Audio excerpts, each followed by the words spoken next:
Bakit nga ba pinapahiran ng langis ang mga sanggol tayo ay nagpabinyag sa ating mga anak, no? Bakit ano bang kahulugan nito sa mga nanay at tatay? Ito, pakinggan niyo po ito, napakahalaga nito. Bakit kailangan pa ba ng pahiran ng langis tuwing binyagan ang ating mga sanggol, no? Mga kakuya. So ang kahulugan ng paglalagay ng langis sa binyag, una, tanda ng pagpili at pag-aalay sa Diyos. Noong panahon ng Biblia, ang mga hari, pari at propeta ay pinahira ng langis bilang tanda na sila ay pinili ng Diyos. Sa binyag, ipinakita na ang bata ay inaalay at kabilang na sa Diyos. Ikalawa, simbolo ng lakas at proteksyon.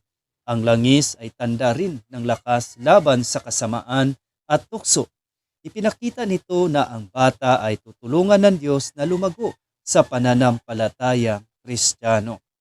Ikatlo, pakikiisa kay Kristo. Ang salitang Kristo ay galing sa salitang nangahulugang pinahiran ng langis. Sa binyag, ang bata ay nagiging kabahagi ni Kristo bilang una, pari, manalangin at mag-alay ng sarili sa Diyos. Ikalawa, propeta, magpapahayag ng katotohanan. Ikatlo, hari, mamuhay ng banal at tama. Ang batayan sa Biblia, Santiago 5 verse 14, no? Ginagamit ang langis bilang tanda ng pagpapala at panalangin.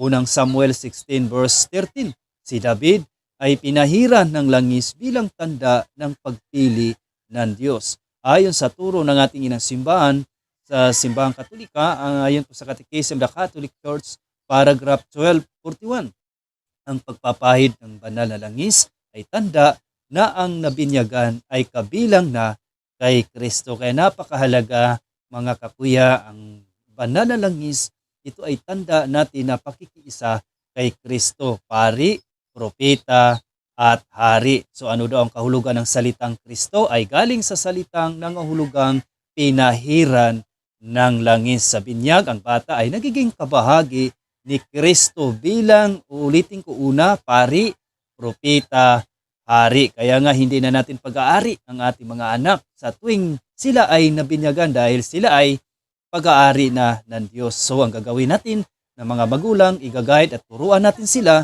sa paglago sa kanilang pananampalatayang Kristiyano at turuan natin sila sa turo ng ating inang simbahan, no? So ang tahanan ay ito'y tinatawag na domestic church, maliit na simbahan. Dito magmumula ang Kristiyanong pamumuhay. So muli, maraming salamat at God bless po sa ating mga kakuya, Rodeo at Iglesia, at maraming salamat po sa ating